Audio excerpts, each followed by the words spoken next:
Here I've got POCO M3, and let me show you how to activate camera timer on the following device.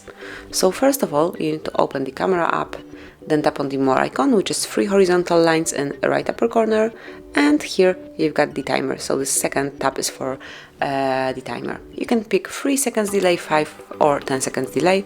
Let me choose 5 seconds, and as you can see from now on, the picture will be grabbed after 5 seconds. You can see the countdown, you can also hear it, and that's it.